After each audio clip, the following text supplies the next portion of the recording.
नमस्कार, आप देख रहे हैं 10 का एजेंडा। मैं हूं आपके साथ उन्नति भटनागर। बुलेटिन की शुरुआत करते हैं दिल्ली से बड़ी खबर के साथ, जहां आज बीजेपी के संसदीय दल की महत्वपूर्ण बैठक संसद सत्र के दौरान बड़ी चर्चा होगी। आज बीजेपी संसदीय दल की इस बैठक में कई महत्वपूर्ण चीजों के बारे में चर्चा की जाएगी। दोनों सदनों के सांसद इसमें मौजूद रहेंगे। संसद सत्र की रणनीति को लेकर खास तौर से चर्चा होगी। तो पीएम के नेतृत्व में बीजेपी संसदीय दल की ये बैठक बेहद ही ज्यादा महत्वपूर्ण है। जनता से संवाद को लेकर सांसदों को दिशा निर्देश देंगे। तो बैठक में पार्टी के दोनों सदनों के सांसद मौजूद और इस बैठक में बड़ी चर्चा की जाएगी। जहां सांसदों की दिल्ली में अहम बैठक है आज, तो संसद सत्र की रणनीति को लेकर खास तौर से चर्चा है।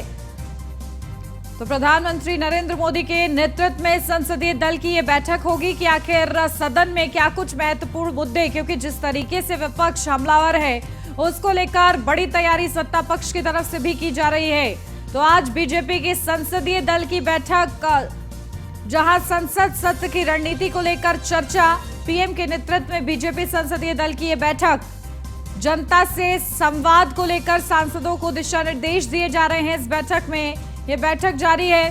बैठक में पार्टी के दोनों सदनों के सांसद मौजूद हैं। तो जनता से संवाद को लेकर सांसदों को दिशा निर्देश।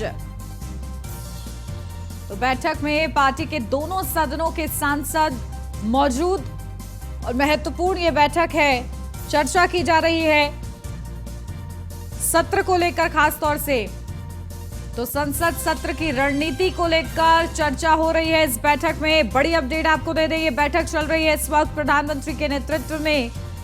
संसदीय दल की ये बैठक खास इसलिए भी है क्योंकि सत्र को लेकर खास तौर से रणनीति बनाई जा रही है। विपक्ष मणिपुर मुद्दे पे लेकर लगातार सरकार को घेरने का प्रयास कर रहा है और इसी के चलते सदन की कार्यवाही किसी भी तरह से प्रभावित ना हो, इसको लेकर सत्ता पक्ष भी बड़ी तैयारी कर रहा है। तो संसद सत्र की रणनीति को लेकर खास तौर से ये चर्चा हो रही है। पीएम के नेतृत्व में बीजेपी संसदीय दल की ये बैठक, तो जनता से संवाद को लेकर सांसदों को दिशा निर्देश दिए जा रहे हैं। अपडेट ले लेते हैं। हमारे संवाददाता पीयूष तिवारी हमारे साथ जुड़ गए। पीयूष, क्या कुछ अपडेट मिल रही है? देखिए, बड़ी बैठक ये चल रही है, खास तौर से सत्र को लेकर रणनीति पर चर्चा हो रही है। क्या कुछ अपडेट मिल रही है? देखिए, बिल्कुल अगर हम बात करें तो आमतौर पर जब भी सदन का सत्र चलता है तो संसदीय दल की बैठक बुलाई जाती है, लेकिन इस बार की जो बैठक है वो काफ़ी महत्वपूर्ण इसलिए हो जाती है क्योंकि आपने देखा कि पिछली 3 दिनों तक जो मानसून सत्र चला उसको लेकर कहीं न कहीं लगातार हंगामा हुआ। मणिपुर के मुद्दे को विपक्ष उठाना चाहता है। सरकार कह रही है कि हम शांतिपूर्ण तरीके से जवाब देने के लिए तैयार है, लेकिन किसी भी तरीके से हंगामा ना किया जाए, मामला संवेदनशील है। ऐसे में आज जब संसदीय दल की बैठक हो रही है तो इसको लेकर रणनीति बनाई जाएगी, क्योंकि करीब 31 ऐसे महत्वपूर्ण बिल है जो सरकार ला सकती है और सरकार के लिए सबसे बड़ी चुनौती यही है कि अगर विपक्ष हंगामा करता है किसी भी मुद्दे को लेकर तो ये इन बिलों को लाना काफ़ी आसान नहीं होगा। इसके साथ ही विपक्ष को किस तरीके से खासतौर पर मणिपुर मुद्दे पर जवाब दिया जा सके, इसको लेकर भी कहीं ना कहीं रणनीति बनेगी। और जब भी संसदीय दल की बैठक होती है तो चूंकि प्रधानमंत्री नरेंद्र मोदी अध्यक्षता कर रहे हैं इस बैठक की, तो तमाम जो सांसद हैं जिनको कोई दिक्कत या परेशानी है वो भी प्रधानमंत्री से सीधा संवाद करके अपनी दिक्कत और परेशानी से प्रधानमंत्री को अवगत करा सकते हैं। चूंकि प्रधानमंत्री के साथ साथ इस बैठक में गृह मंत्री अमित शाह भी मौजूद है, भारतीय जनता पार्टी के राष्ट्रीय अध्यक्ष जेपी नड्डा भी मौजूद है, इसके अलावा तमाम लोकसभा और राज्यसभा के सांसद मौजूद हैं। तो एक साझा रणनीति बनाई जाएगी कि विपक्ष अलग अलग मुद्दों पर सरकार को घेरने की कवायद कर रहा है। अभी तक मणिपुर मुद्दे पर सरकार को घेरने की कवायद की जा रही थी और आपने देखा कि किस तरीके से कल राज्यसभा सांसद संजय सिंह का मानसून सत्र की बची हुई जो अवधि है उन्हें उसके लिए कहीं ना कहीं सस्पेंड कर दिया गया। तो इसको लेकर भी हंगामा आज हो सकता है। तो ऐसे में संसदीय दल की बैठक चल रही है, चूंकि थोड़ी देर पहले ये बैठक शुरू हुई है और संभवतः प्रधानमंत्री भी अपने सांसदों को दिशा निर्देश देते हुए नजर आ सकते हैं, क्योंकि जब भी संसदीय दल की बैठक होती है तो आपने देखा कि पिछले कामकाज को लेकर भी कहीं ना कहीं इस दौरान चर्चा होती है। तो निश्चित रूप से अब देखने वाली बात होगी कि किस तरीके से सरकार जो है वो कहीं ना कहीं विपक्ष को खासतौर पर मणिपुर मुद्दे पर संसद में जवाब देती है और इस संसदीय दल की बैठक में इसको लेकर रणनीति कहीं ना कहीं बन रही है। बिल्कुल, देखिए लगातार मणिपुर मुद्दे को लेकर सरकार को घेरने का प्रयास किया जा रहा है और कहीं ना कहीं जो कार्रवाई है सदन की वो प्रभावित हो रही है क्योंकि हंगामा हो रहा है। लेकिन जो शर्तें रखी जा रही हैं उसको लेकर भी क्या विचार विमर्श चल रहा है, क्योंकि जो पूरा विपक्ष है वो चाह रहा है कि प्रधानमंत्री नरेंद्र मोदी के बयान के साथ इसकी शुरुआत हो और तमाम शर्तें जो है रखी जा रही हैं। बिल्कुल, अगर हम बात करें तो चूंकि मणिपुर का मामला काफ़ी संवेदनशील मामला है और आपने देखा कि इसमें केंद्र सरकार की तमाम एजेंसियां भी अलर्ट मोड पर है कि किस तरीके से वहां पर शांति व्यवस्था कायम कराया जा सके। लेकिन सबसे बड़ी चुनौती सरकार के लिए ये है कि किस तरीके से सदन के सत्र को सुचारू रूप से चलाया जाए। तमाम विपक्षी दलों के जो सांसद हैं, जो नेता हैं, वो लगातार मांग कर रहे हैं कि प्रधानमंत्री इस मुद्दे पर बोले। हालांकि जिस दिन मानसून सत्र की शुरुआत हुई थी उस दिन प्रधानमंत्री नरेंद्र मोदी खुद मीडिया को जब संबोधित कर रहे थे तो उन्होंने इस पूरे मामले में दुख जताया। उन्होंने कहा कि इस पूरी घटना से 140 करोड़ देशवासी कहीं ना कहीं शर्मिंदा है और ऐसे राज्यों के मुख्यमंत्री को कहीं ना कहीं कड़ी से कड़ी कार्रवाई आरोपियों पर करनी चाहिए। तो निश्चित रूप से प्रधानमंत्री ने प्रेस कॉन्फ्रेंस के जरिए मणिपुर मामले पर उन्होंने बोला जरूर, लेकिन विपक्ष चाहता है कि संसद की जब कार्रवाई चल रही हो तब प्रधानमंत्री इस पूरे मामले में विपक्ष के सवालों का जवाब दे। हालांकि कल भी गृह मंत्री अमित शाह ने सदन की कार्रवाई जब शुरू हुई तो उस दौरान भी कहा था कि हम इस पूरे मामले में जवाब देना चाहते हैं और ये संवेदनशील मामला है और विपक्ष ये बुरी तरीके से जानता है कि सच सामने ना आ जाए। इसी वजह से कहीं ना कहीं विपक्षी सांसद जो है वो लगातार हंगामा कर रहे हैं। तो निश्चित रूप से संसदीय दल की बैठक में हर उस बिंदु पर, हर उस पॉइंटर पर कहीं ना कहीं चर्चा होगी और प्रधानमंत्री नरेंद्र मोदी कहीं ना कहीं सीधे तौर पे अपने सांसदों से सीधा संवाद करते हुए नजर आएंगे। इसके साथ ही अगर हम बात करें तो ना सिर्फ मणिपुर बल्कि केंद्र सरकार की कई ऐसी महत्वपूर्ण योजनाएं हैं जो जनता के बीच में लेकर जानी है, खासतौर पे उसको उसके बारे में बताना है, इसको लेकर भी चर्चा होगी। इसके साथ ही अन्य विषयों को भी लेकर चर्चा होगी। लेकिन सबसे बड़ी जो चुनौती है वो मणिपुर मामले में किस तरीके से विपक्ष के सवालों का जवाब दिया जा सके, ताकि करीब 31 बिल ऐसे हैं जिसे पास करवाना है, इसको लेकर कहीं ना कहीं सरकार कवायद कर रही है। और ये भी सोर्सेज बताते हैं कि अगर हंगामा भी होता है तो सरकार की कोशिश है कि जो महत्वपूर्ण बिल है उसको किसी भी तरीके से इस मानसून सत्र के दौरान पारित करा लिया जाए। देखिए, इस पूरे मुद्दे को लेकर ही चर्चा की जा रही है सत्ता पक्ष की तरफ से भी, ताकि सदन की कार्यवाही जो है सुचारू रूप से चल सके। ठीक है पीयूष, बने रहिएगा, आप हमारे साथ। लौटती हूँ आपके पास। बढ़ते आगे, दिल्ली से बड़ी खबर, लोकसभा चुनाव को लेकर बीजेपी ने कसी कमर। उत्तराखंड बीजेपी सांसदों की दिल्ली में अहम बैठक आज। केंद्रीय नेतृत्व में होगी उत्तराखंड बीजेपी सांसदों की बैठक, जहां विभिन्न सांगठनिक विषयों में भूमिका को लेकर चर्चा होगी। महाजनसंपर्क अभियान में सांसदों का फीडबैक लिया जाएगा। बीजेपी के आगामी कार्यक्रमों को लेकर भी चर्चा होगी। तो कार्यक्रम में सांसदों की ज्यादा भूमिका सुनिश्चित करने की कोशिश होगी। गांव में प्रवास कार्यक्रमों को लेकर बनेगी आगे की योजना। महेंद्र भट्ट, अजय सहित निर्वाचित सभी सदस्य रहेंगे मौजूद। बैठक में सीएम पुष्कर सिंह धामी भी हो सकते हैं शामिल। तो मिशन 2024 में जुटी बीजेपी, गांव में प्रवास कार्यक्रम को लेकर बनेगी महत्वपूर्ण योजना। महेंद्र भट्ट, अजय सहित निर्वाचित सभी सदस्य मौजूद रहेंगे। तो बैठक में सीएम पुष्कर सिंह धामी भी शामिल हो सकते हैं। तो लोकसभा चुनाव को लेकर बीजेपी ने अपनी कमर कस ली है। उत्तराखंड बीजेपी सांसदों की दिल्ली में अहम बैठक है आज। तो केंद्रीय नेतृत्व में होगी उत्तराखंड बीजेपी सांसदों की बैठक। तो महत्वपूर्ण मुद्दे, यूसीसी जैसे कई महत्वपूर्ण मुद्दों पर भी चर्चा की जा सकती है। मिशन 2024 में लगातार बीजेपी जुटी हुई है। महाजनसंपर्क अभियान में सांसदों को शामिल किया जा रहा है और इस पूरे कार्यक्रम में किस तरीके से सांसदों की भूमिका सुनिश्चित करने की भी कोशिश हो रही है। तो गांव में प्रवास कार्यक्रमों को लेकर बनेगी आगे की योजना। अपडेट ले लेते हैं, हमारे संवाददाता पीयूष तिवारी हमारे साथ जुड़े हुए हैं। पीयूष, क्या कुछ अपडेट मिल रही है? देखिए महत्वपूर्ण ये बैठक है, कोशिश यही है कि सांसदों की भी भूमिका को अहम किया जाए और उनको गांव-गांव प्रवास कराया जाए, इसको लेकर भी योजना चल रही है और आज बैठक भी है। क्या कुछ अपडेट? देखिए, अगर हम बात करें तो निश्चित रूप से 2024 के चुनाव नज़दीक आ रहे हैं। ऐसे में उत्तराखंड में भी किस तरीके से भारतीय जनता पार्टी को मजबूत किया जा सके, इसको लेकर कहीं न कहीं चर्चा की जाएगी। चूँकि उत्तराखंड के मुख्यमंत्री पुष्कर सिंह धामी दिल्ली दौरे पर पहुंचे हुए हैं। इस दौरान उनकी मुलाकात तमाम केंद्रीय मंत्रियों से भी हुई और कहीं न कहीं गृह मंत्री अमित शाह से भी उनकी मुलाकात हुई थी। ऐसे में आज वो भी इस बैठक में शामिल हो सकते हैं और इस बैठक की अगर हम बात करें तो उत्तराखंड के बीजेपी के जो प्रदेश अध्यक्ष हैं महेंद्र भट्ट, इसके अलावा तमाम जो राज्यसभा और लोकसभा के सांसद हैं उत्तराखंड के, वो इस बैठक में शामिल होंगे। जो प्रदेश के प्रभारी है उत्तराखंड के, वो इस बैठक में शामिल होंगे। और जो भारतीय जनता पार्टी की ओर से जनसंपर्क अभियान चलाया गया था, उसको लेकर एक तरीके से रिपोर्ट कार्ड भी ये तमाम सांसद देते हुए नजर आएंगे कि उनकी ओर से इस पूरे जनसंपर्क अभियान के दौरान क्या क्या किया गया। और सबसे बड़ी बात है कि तमाम जो प्रवास के कार्यक्रम है वो भी इस दौरान तय किए जा सकते हैं। फिलहाल जो जानकारी मिल रही है, ये बैठक जो केंद्रीय रक्षा राज्य मंत्री हैं अजय भट्ट, जो कि उत्तराखंड से आते हैं, उनके आवास पर यह बैठक हो सकती है। हालांकि ये बैठक की जो वेन्यू है वो चेंज भी हो सकता है, लेकिन फिलहाल जो जानकारी मिल रही है उन्हीं के आवास पर यह बैठक हो सकती है।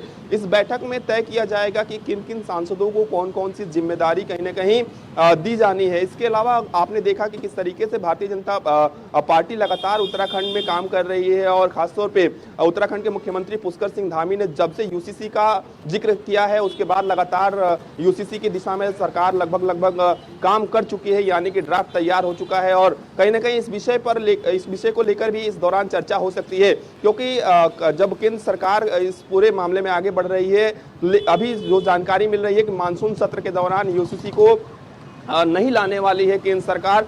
ऐसे में अब कयास लगाया जा रहे हैं कि शायद संभवतः इससे पहले उत्तराखंड सरकार यूसीसी को अपने राज्य में लागू करवा दे, यानी समान नागरिक संहिता को लागू करवा दे।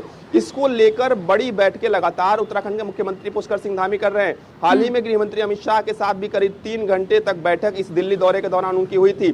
ऐसे में आज जो बैठक होने जा रही है तमाम सांसदों, राज्यसभा सांसदों के साथ, जो उत्तराखंड के सांसद है उनके साथ जो बैठक होगी, तो ऐसे में इस बात को लेकर भी कहीं ना कहीं चर्चा की जा सकती है। तो काफी महत्वपूर्ण जो बैठक है वो दिल्ली में होने जा रही है, खासतौर पे उत्तराखंड को लेकर। इसके साथ ही कई नए लोग हैं, उनको दायित्व दिया जाना है, इसको लेकर भी कहीं ना कहीं चर्चा हो सकती है। बिल्कुल, देखिए महत्वपूर्ण ये चर्चा है और सभी का उद्देश्य मिशन 2024 पर है और इसी के मद्देनजर ये बैठकें हो रही हैं। ठीक है पीयूष, बने रहिए आप हमारे साथ, लौटती हूँ आपके पास।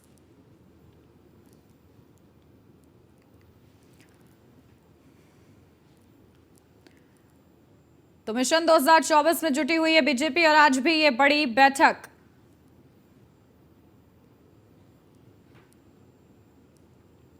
अपडेट लेते हैं दिल्ली से, अगली बड़ी खबर। संजय सिंह मॉनसून सत्र की शेष अवधि तक के लिए निलंबित।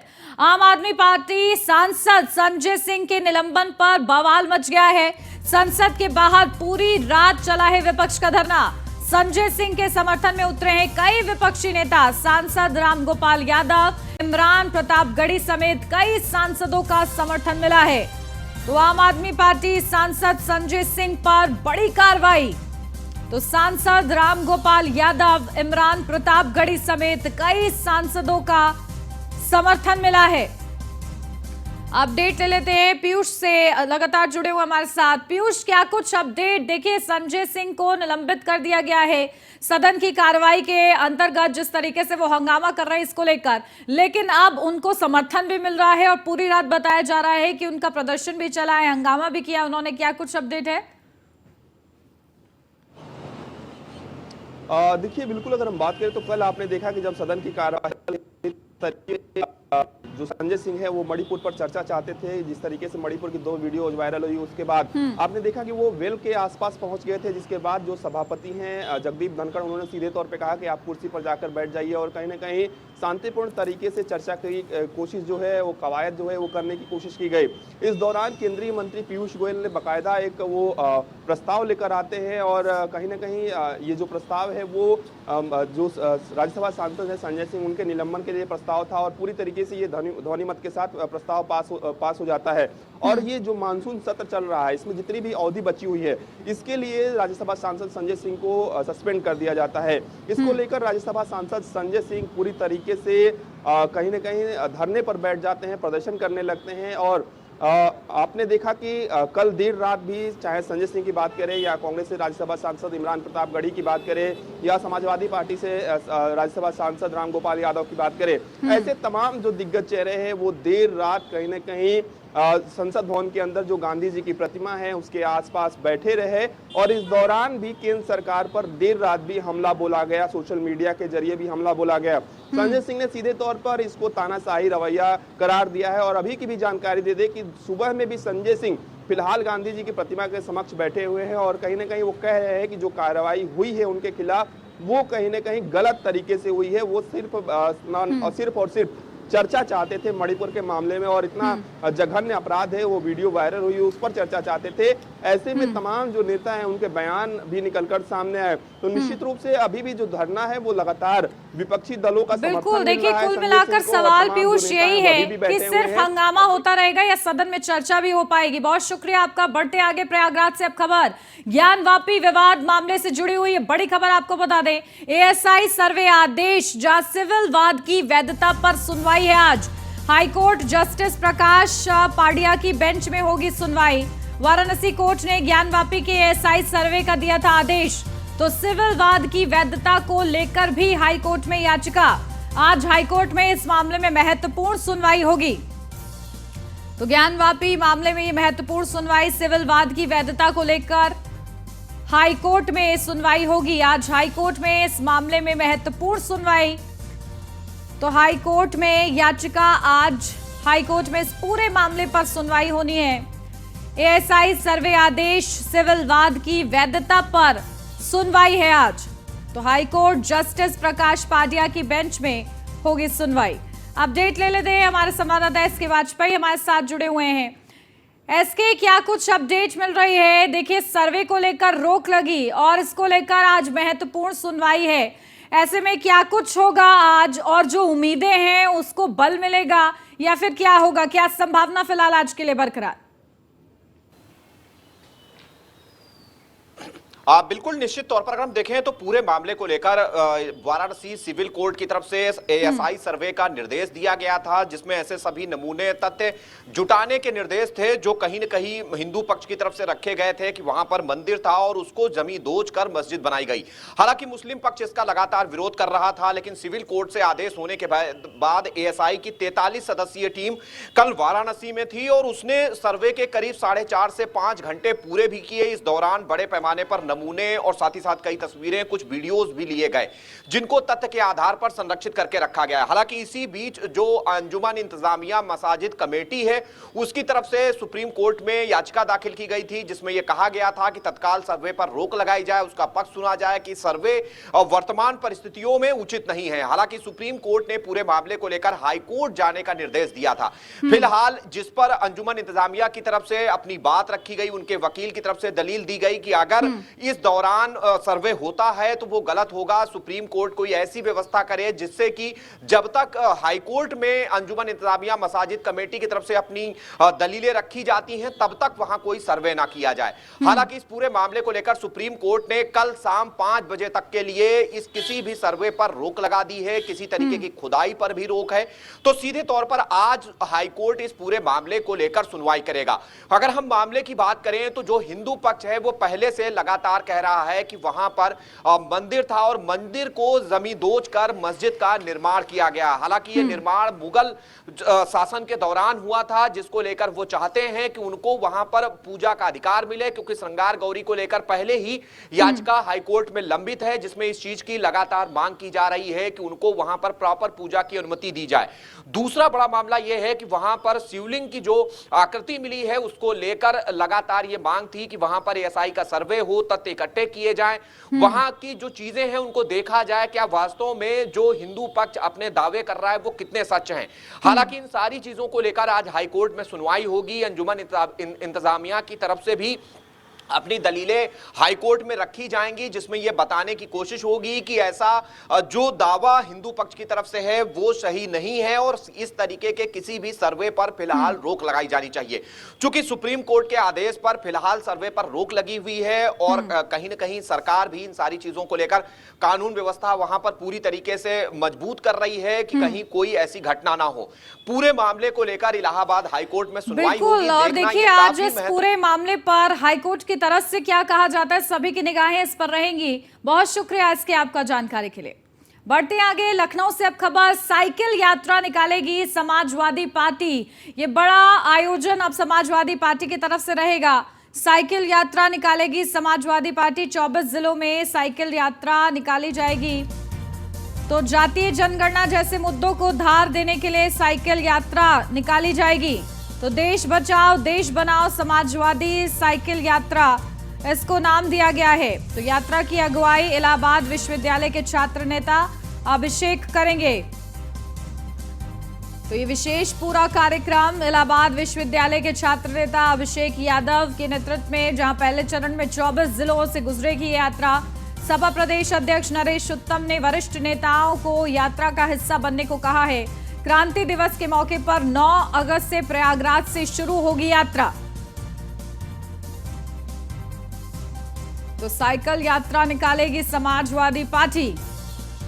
जातीय जनगणना जैसे मुद्दों को धार देने के लिए साइकिल यात्रा निकाली जाएगी। लखनऊ से अब खबर, यूपी कांग्रेस की अब सड़क पर उतरने की तैयारी। बीजेपी की योगी सरकार को घेरने की तैयारी में कांग्रेस। जनहित के मुद्दों को लेकर सड़क पर उतरेगी यूपी कांग्रेस। हर माह में 2 बार जनहित के मुद्दों पर धरना देगी कांग्रेस। लोकसभा चुनाव में जनाधार जुटाने के लिए भी रणनीति बनेगी। हापुड़ से बड़ी खबर, पानी में डूबने से 2 बच्चों की मौत हुई है। 3 बच्चे पानी के गड्ढे में गिरे हैं। तो बुग्गी के पलटने से हुआ है यह हादसा। पानी में डूबने से 2 बच्चों की मौत हुई है। फिलखुआ कोतवाली के आलमपुर दहपा की ये पूरी घटना बताई जा रही है। तो 3 बच्चे पानी के गड्ढे में गिरे हैं। पानी में डूबने की वजह से 2 बच्चों की मौत हुई है। फिलखुआ कोतवाली के आलमपुर दहपा की ये पूरी घटना बताई जा रही है। तो बड़ा ये हादसा हुआ है। फिलखुआ कोतवाली के आलमपुर दहपा की ये पूरी घटना, बड़ा हादसा मासूम बच्चों के साथ हुआ है, जहां पानी में डूबने से 2 बच्चों की जान चली गई है। 3 बच्चे आपको बता दें पानी के गड्ढे में गिरे थे। बुग्गी के पलटने की वजह से यह हादसा हुआ और पानी में डूबने की वजह से 2 बच्चों की मौत हो गई। पूरे परिवार में कोहराम मचा हुआ है। फिलखुआ कोतवाली के आलमपुर दहपा की यह घटना बताई जा रही है। दुखद यह हादसा हुआ है। 2 बच्चों की मौत हुई है इस वजह से। 3 बच्चे उस गड्ढे में गिरे थे। बुग्गी पलटने के चलते यह हादसा हुआ और इस वजह से 2 बच्चों की जान गई है।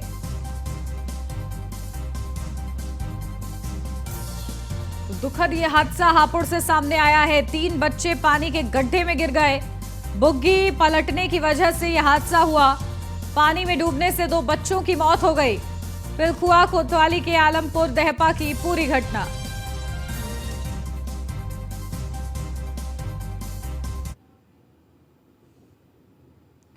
यहाँ रुक एक से ब्रेक के लिए जल्द हाजिर होते हैं। आप बने रहिए न्यूज़ 1 इंडिया के साथ। ब्रेक के बाद स्वागत है आपका। बढ़ते आगे, दिल्ली से महत्वपूर्ण खबर। आज बीजेपी संसदीय दल की अहम बैठक जारी है। संसद सत्र की रणनीति को लेकर खास तौर से चर्चा हो रही है। पीएम के नेतृत्व में बीजेपी संसदीय दल की ये महत्वपूर्ण बैठक, जनता से संवाद को लेकर सांसदों को दिशा निर्देश दिए जा रहे हैं। बैठक में पार्टी के दोनों सदनों के सांसद मौजूद हैं। तो महत्वपूर्ण ये बैठक संसदीय दल की, खास तौर से ये बैठक, विपक्ष लगातार सदन में हंगामा कर रहा है और उसको लेकर सत्ता पक्ष अपनी तैयारियों में जुटा हुआ है। मणिपुर का वो मुद्दा जो लगातार सदन के भीतर गरमाया हुआ है और इसको लेकर भी खास तौर से रणनीति पर मंथन किया जा रहा है।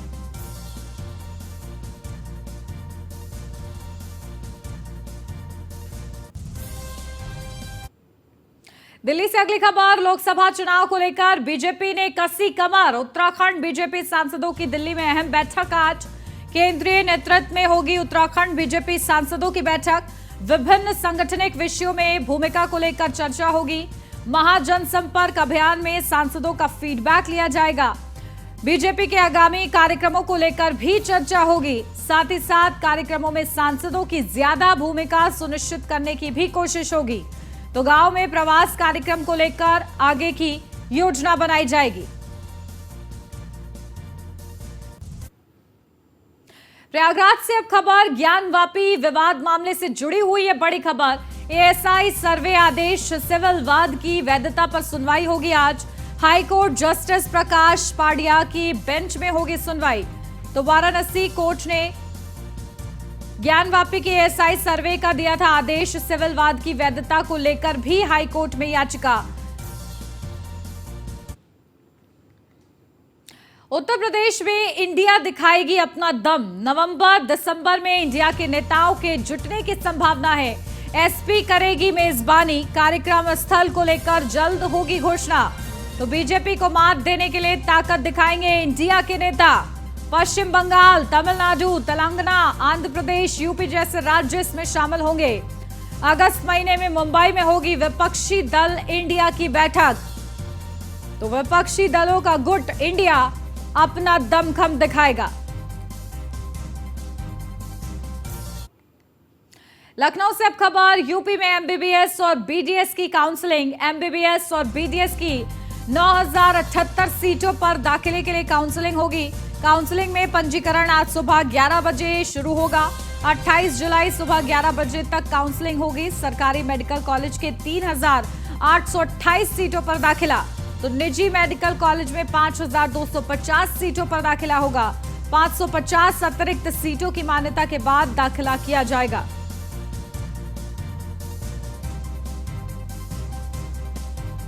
लखनऊ में डेंगू का प्रकोप शुरू। कई मरीज मिले हैं। राजधानी में 114 मकानों में डेंगू के लार्वा मिले हैं। स्वास्थ्य विभाग ने घरों को नोटिस जारी किया है।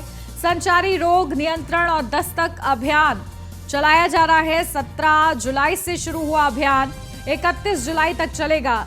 जनवरी से अब तक लखनऊ में डेंगू के 47 मरीज मिले हैं। करीब 2 साल तक साफ पानी में रह सकता है लार्वा। तो डेंगू का प्रकोप लगातार जारी है। लखनऊ से अगली खबर। बुंदेलखंड एक्सप्रेसवे पर अब कटेगा टोल। 26 जुलाई रात 12 बजे से प्रक्रिया शुरू होगी। यूपीडा के सीईओ टोल प्लाजा का करेंगे शुभारंभ। मुंबई की कंपनी को दिया गया है टोल का टेंडर। 69 करोड़ रुपए हर साल सरकार को देगी कंपनी। लखनऊ से अगली खबर। यूपी में बाढ़ को लेकर सतर्कता बढ़ाई गई है। यूपी के विभिन्न नदियों का जलस्तर बढ़ा है। आपदा कंट्रोल रूम को 24 घंटे रखा जाएगा सक्रिय। 2288 बाढ़ चौकियां और 2073 राहत शिविर बनाए गए हैं। राहत और बचाव के लिए 8000 से अधिक नावें तैनात। बाढ़ प्रभावित जिलों में 953 स्वास्थ्य शिविर, 1000 से ज्यादा स्वच्छता टीमें बनाई गई हैं। मौसम विभाग ने मानसून के सक्रिय होने की जानकारी दी है। यूपी में बिजली हादसों की जांच होगी। यूपीपीसीएल चेयरमैन एम देवराज ने निर्देश दिए हैं। फॉल्ट ठीक करने और मानकों का ध्यान रखने के निर्देश हैं। उपभोक्ताओं की समस्याओं के निस्तारण के भी निर्देश दिए गए हैं। तो बिजली हादसों की जांच की जाएगी। उपभोक्ताओं की समस्याओं के निस्तारण के भी निर्देश है। लखनऊ से अगली खबर। एनएमसी का नोडल सेंटर बना है केजीएमयू, जहां यूपी और पश्चिम बंगाल के 50 कॉलेज इसमें शामिल हैं। एडवांस कोर्स की ट्रेनिंग करवाएगा केजीएमयू। अब तक यूपी में एनएमसी का नहीं था कोई नोडल सेंटर। रायबरेली में एक युवक ने युवती को फंसाकर उसके साथ गलत काम किया और उसके फोटो वीडियो बनाकर लगातार उसको धमकाता था।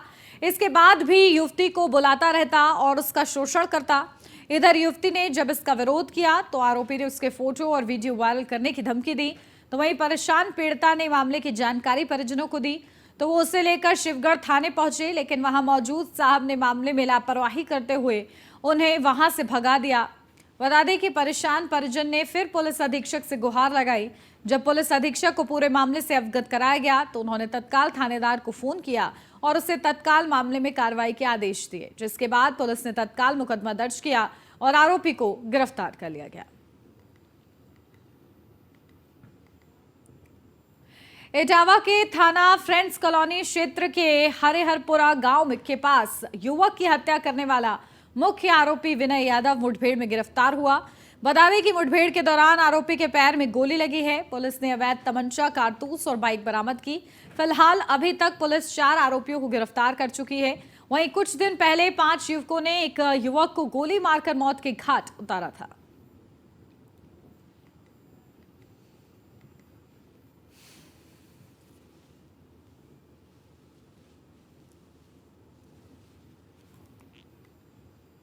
गोंडा में करनैलगंज की गौशाला में गौवंशों की मौत का मामला सामने आया है। गोरवलिया की गौशाला बनी जानवरों की कब्र गृह, जहां आपको बता दें गौशाला में भूख प्यास से तड़प कर जानवर मर रहे हैं, तो वहीं गौशाला में जानवरों को देखने वाला कोई नहीं है। साथ ही गौशाला में अव्यवस्था के कई वीडियो भी सामने आए हैं। सवाल ये बनता है कि वीडियो वायरल होने के बाद भी प्रशासन खामोश क्यों है।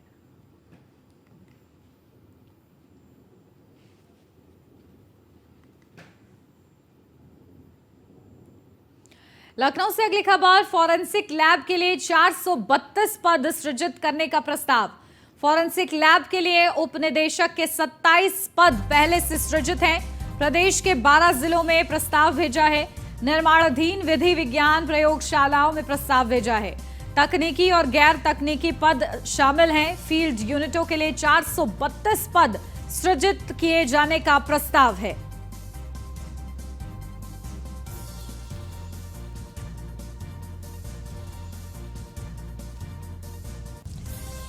तो फॉरेंसिक लैब के लिए 432 पद सृजित करने का प्रस्ताव। फॉरेंसिक लैब के लिए उपनिदेशक के 27 पद पहले से ही सृजित किए गए हैं और आपको बताते चले कि प्रदेश के 12 जिलों में प्रस्ताव भेजा है।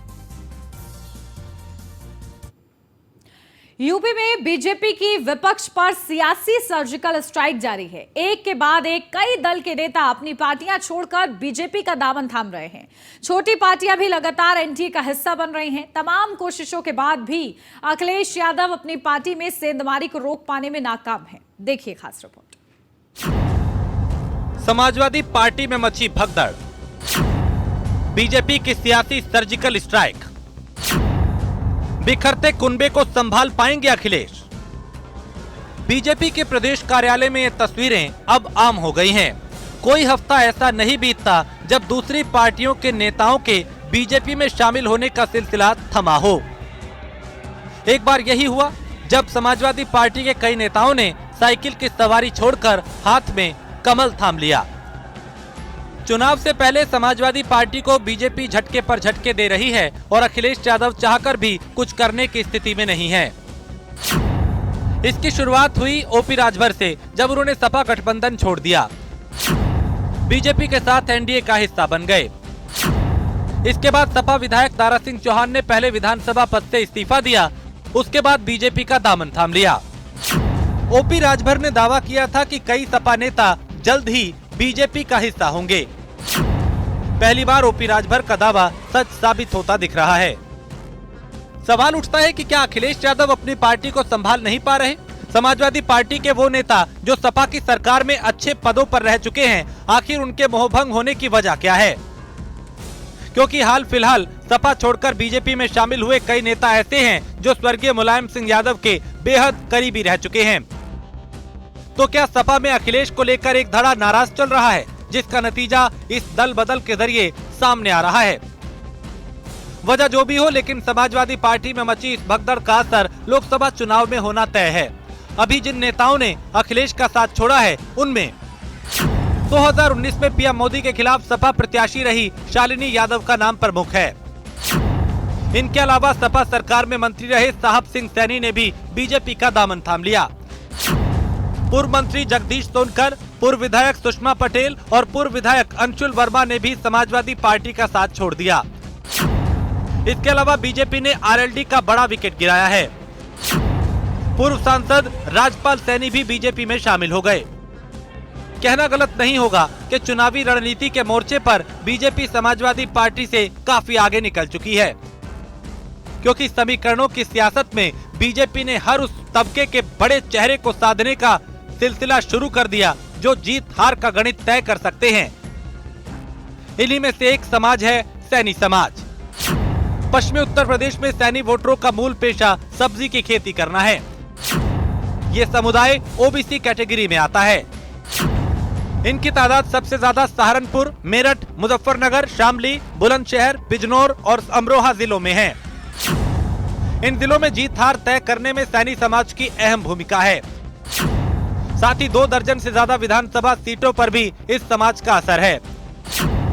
ये समुदाय कभी किसी पार्टी का हार्डकोर वोटर नहीं रहा। अपने समाज के नेताओं के साथ ही ये अलग अलग दलों की ओर रुख करता रहा।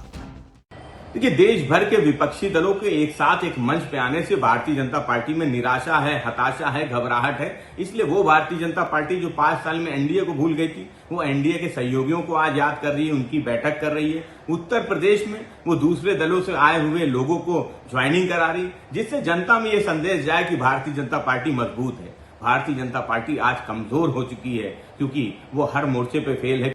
यानी साफ है कि बीजेपी में पूर्व सांसद राजपाल सैनी और साहब सिंह सैनी का आना पार्टी के लिए फायदेमंद होगा। इसमें कोई शक नहीं कि धर्म सिंह सैनी अभी समाजवादी पार्टी के साथ बने हुए हैं, लेकिन सैनी समाज के 2 बड़े चेहरों को अपने साथ लेकर बीजेपी ने एक बड़ा मास्टर स्ट्रोक खेल दिया है। कुल मिला के अखिलेश यादव के लिए यूपी की सियासत में रणनीति बनाना तो दूर, कुनबा सहेजना ही मुश्किल हो गया है। ऐसे में राष्ट्रीय पार्टी बनने का सपना देख रहे सपा मुखिया को अगर चुनावी सियासत में मजबूती से खड़ा होना है तो पहले घर बचाना होगा। Bureau report, news 1 India.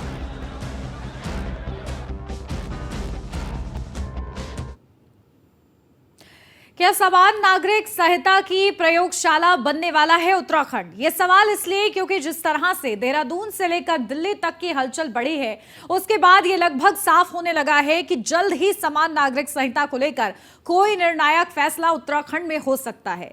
सवाल ये भी है कि क्या उत्तराखंड में पहले यूसीसी को लागू करके सियासी असर की पड़ताल की जाएगी, उसके बाद इसे देशव्यापी लागू करने की कोशिश होगी? क्योंकि उत्तराखंड की बदली डेमोग्राफी में लिटमस टेस्ट के लिए यूसीसी का बिल सबसे ज्यादा मुफीद है। साफ है, चुनाव से पहले अगर उत्तराखंड में यूसीसी लागू हो गया तो यकीन मानिए चुनावी सियासत का पूरा समीकरण बदलना तय है। देखिए इस रिपोर्ट को। यूसीसी की प्रयोगशाला बनेगा उत्तराखंड। यूसीसी से बढ़ेगी धामी की सियासी धमक। दिल्ली से देहरादून तक हलचल। यूसीसी बताएगा कि कितना पका सियासी चावल। चुनावी राजनीति में जो एजेंडा पहले सेट करा है, लीडिंग पोजीशन में भी वही होता है। बीते कुछ चुनाव से बीजेपी की रणनीति यही रही है। एजेंडा बीजेपी का होता है और खेलता विपक्ष है, जिसका नतीजा सबके सामने है। इस बार भी यही हो रहा है। यूनिफॉर्म सिविल कोड के बहाने बीजेपी ने ऐसी बहस छेड़ दी है जिसमें ना चाहते हुए भी जूझने को मजबूर है विपक्ष। याद करिए, अमेरिका से लौटते ही प्रधानमंत्री ने अपने पहले राजनीतिक भाषण में भोपाल से यूसीसी को लेकर जमकर वकालत की थी, जिसके बाद यूनिफॉर्म सिविल कोड को लेकर चर्चा का बाजार गर्म हो गया। पीएम ने बोला और बीजेपी चुप रह जाए, ये कैसे मुमकिन है? केंद्रीय स्तर पे इस पर काम चल रहा है, लेकिन शुरुआती लिटमस टेस्ट के लिए मैदान बनने जा रहा है उत्तराखंड, जहां यूसीसी लागू करने की तैयारी अंतिम चरण में है। दिल्ली पहुंचे उत्तराखंड के सीएम धामी ने इस बात के स्पष्ट संकेत भी दिए। जल्दी ही मिलेगा, आप उसका इंतजार करिए, कुछ समय बाद मिल जाएगा। जल्दी ही मिलेगा, आप उसका इंतजार करिए, कुछ समय बाद मिल जाएगा। वैसे यूनिफॉर्म सिविल कोड का मुद्दा सियासी तौर पे कितना अहम है, बात उत्तराखंड के चुनावी नतीजों से भी सामने आई है, जब बीजेपी ने चुनाव प्रचार के आखिरी दौर में समान नागरिक संहिता का दांव खेला। नतीजा, उत्तराखंड में एक पार्टी की सरकार रिपीट नहीं होती, इस परंपरा पर ब्रेक लग गई और मुख्यमंत्री बनते ही धामी ने सबसे पहले इसी मुद्दे पर पहल की है। सीएम धामी ने की यूसीसी की पहल। धामी ने सीएम पद की शपथ के तत्काल बाद यूसीसी के लिए पहल की। 27 मई 2022 को सुप्रीम कोर्ट की रिटायर्ड जस्टिस रंजना प्रकाश देसाई की अध्यक्षता में 5 सदस्यीय समिति बनी। इस समिति में सेवानिवृत्त न्यायाधीश प्रमोद कोहली, सामाजिक कार्यकर्ता मनु गौर और सेवानिवृत्त आईएएस अधिकारी शत्रुघ्न सिन्हा और दून यूनिवर्सिटी के कुलपति सुरेखा डंगवाल को शामिल किया गया। कमेटी को इसका ड्राफ्ट तैयार करने का जिम्मा सौंपा गया। इस कमेटी ने सभी पक्षों से बात करके और उनके सुझावों को लेकर इसका मसौदा तैयार किया। 13 महीने के कार्यकाल में 52 बैठकें हुई और 2.5 लाख से अधिक सुझाव मिले। यूसीसी का ड्राफ्ट 30 जून को ही सरकार को मिल चुका है। यानी यूसीसी को लागू करने के लिए अब सिर्फ विधानसभा की मंजूरी ही बाकी है। जाहिर है, अगर ऐसा हुआ तो यूसीसी को लागू करने वाला उत्तराखंड पहला राज्य बन जाएगा। लेकिन इससे भी बड़ी बात होगी कि इसे लेकर देश में तेज होती बहस जो बीजेपी के एजेंडे को ही आगे बढ़ाने वाली होगी। बीजेपी पूरे देश में ये संदेश देगी कि उसकी कथनी और करनी में फर्क नहीं है। वैसे भी बीजेपी के मूल 3 एजेंडे, जिनमें राम मंदिर निर्माण, धारा 370 की समाप्ति जैसे मुद्दे पूरे हो चुके हैं। अब बस समान नागरिक संहिता का मुद्दा ही बाकी है। यानी बीजेपी के लिए अगर उत्तराखंड में भी समान नागरिक संहिता लागू होती है तो ये किसी मास्टर स्ट्रोक से कम नहीं होगा। उत्तराखंड का यूसीसी आज त्रिशंकु बना झूल रहा है केंद्र और राज्य सरकार के बीच में। हर बार जितने बार मुख्यमंत्री पुष्कर सिंह धामी दिल्ली दरबार में जाते हैं हाजिरी लगाने, उतने बार यहां मीडिया के द्वारा एक गुब्बारा फुलाया जाता है कि वो यूसीसी पर चिंतन मंथन करने गए हैं, मंत्रणा करने गए हैं। जबकि सच्चाई ये है कि चमोली हादसे के बाद हाईकमान से अच्छी खासी फटकार लगी है। यहां उत्तराखंड भाजपा की जो इन हाउस फाइटिंग है उसमें धामी के जो भाजपा के दुश्मन हैं वो उनकी जड़ें उखाड़ने पर उतारू हो रखे हैं चमोली के करंट वाले हादसे के बाद से। तो धामी जी टटोलने गए थे दिल्ली की मैं कितने गहरे पानी में हूं, अभी भी मैं अमित शाह और मोदी की गुड बुक्स में हूं या नहीं हूं। भारत में रहने वाले हर नागरिक के लिए एक समान कानून होगा, ऐसा सरकार चाहती है और ऐसी जन आकांक्षा भी है, उनकी भावनाएं भी हैं और भारतीय चाहते हैं वो चाहे किसी धर्म के हो, जाति के हो, वो एक समान कानून भारत में हो और सरकार इसकी कोशिश करे। हम किसी धर्म के हो, जाति के हो, लिंग के हो या इस देश में विभिन्न जगह पैदा हुए हों, हम विवाह के या तलाक के या बच्चा गोद लेने जैसा या संपत्ति के बंटवारे जैसा जो विषय है उस विषय में एक तरह का कानून हम सभी भारतीय चाहते हैं। कुल मिलाकर बीजेपी के लिए यूनिफॉर्म सिविल कोड एक ऐसा मुद्दा है जिसे लेकर विपक्ष का विरोध भी उसे सियासी फायदा ही पहुंचाएगा, क्योंकि इससे देश के एक बड़े तबके में ये संदेश जाएगा कि विपक्ष के लोग सिर्फ तुष्टीकरण के लिए ही यूसीसी का विरोध कर रहे हैं। वैसे भी कांग्रेस समाजवादी पार्टी के नेता इन दिनों सॉफ्ट हिंदुत्व की राह पे चलते दिखाई दे रहे हैं। ऐसे में इन दलों का तीखा विरोध बहुसंख्यक आबादी के मन में इनकी नीति और नियत पर संदेह पैदा करने वाला होगा। कहना गलत नहीं होगा कि बीजेपी ने यूनिफॉर्म सिविल कोड के जरिए विपक्ष को उन्हीं के जाल में उलझाने का पूरा मास्टर प्लान तैयार कर लिया है, जिसका असर चुनावी सियासत में दिखना तय है। Bureau report, news one India.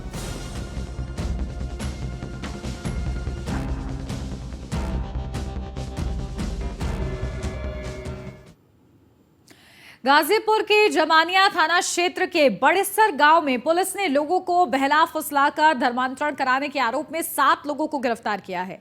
बताया जा रहा है कि पकड़े गए आरोपी लोगों को लालच देकर और बीमारी दूर करने के बहाने धर्म परिवर्तन करने के लिए बहकाते थे। फिलहाल सूचना पर पुलिस ने कार्रवाई करते हुए धर्मांतरण कराने के आरोप में 7 लोगों को गिरफ्तार कर लिया है। मौके से पुलिस ने बड़ी संख्या में प्रचार सामग्री भी बरामद की है।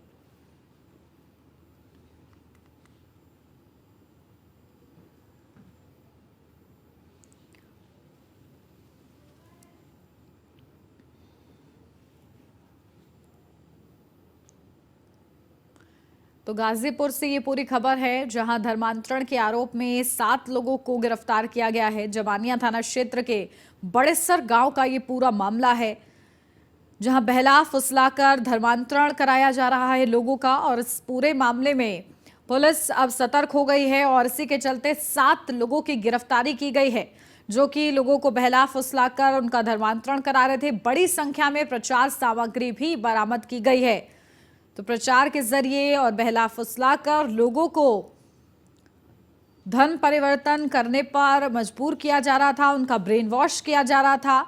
और इस पूरे मामले में पुलिस सतर्क हो गई है, जहां पुलिस ने 7 लोगों की अब तक इस पूरे मामले में गिरफ्तारी की है। और बताया जा रहा है कि प्रचार की बड़ी संख्या में सामग्री भी इनके पास से बरामद हुई है, जो कि बताती है कि किस तरीके से ये लोगों को बहला फुसलाकर प्रचार के माध्यम से उनका धर्मांतरण करा रहे थे।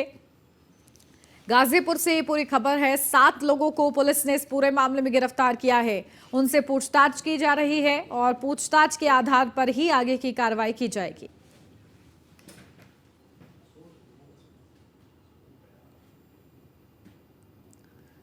फर्रुखाबाद में बाढ़ के पानी में डूबने से युवक की मौत हो गई है। पैर फिसलने के दौरान यह हादसा हुआ। वहीं मौके पर पहुंची पुलिस ने गोताखोरों की मदद से शव को बाहर निकाला। थाना राजेपुर क्षेत्र के बरखा गांव का बताया जा रहा है पूरा मामला।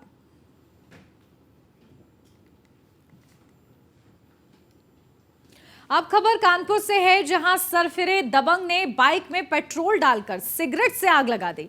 शराब पीने के पैसे नहीं देने पर दबंग ने बाइक में आग लगा दी। वहीं पूरी घटना सीसीटीवी में कैद हो गई। ग्वालटोली पुलिस ने दबंग के खिलाफ मुकदमा दर्ज कर लिया है।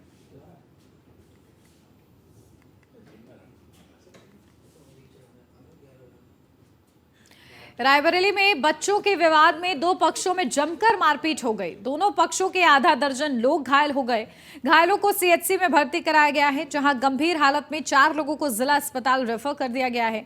वहीं तहरीर मिलने पर दोनों पक्षों पर मुकदमा दर्ज कर पुलिस जांच कर रही है। ये पूरा मामला लालगंज कोतवाली क्षेत्र का है।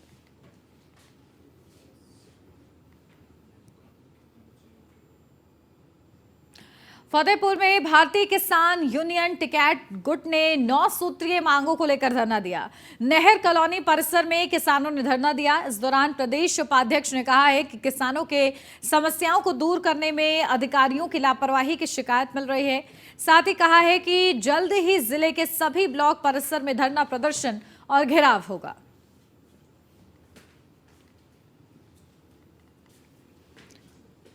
तो 9 सूत्री मांगों को लेकर किसानों का धरना चल रहा है। धरने में पहुंचे हैं प्रदेश उपाध्यक्ष राजेंद्र सिंह भी, और किसानों का समर्थन किया है। जल्द ही सभी ब्लॉक परिसर में धरना प्रदर्शन किया जाएगा। इसको लेकर भी चेतावनी दे दी गई है। 9 सूत्रीय मांगों को लेकर किसान धरना कर रहे हैं, और धरने के दौरान पहुंचे हैं प्रदेश उपाध्यक्ष राजेंद्र सिंह समर्थन के लिए। तो जल्द ही सभी ब्लॉक परिसर में धरना प्रदर्शन किया जाएगा।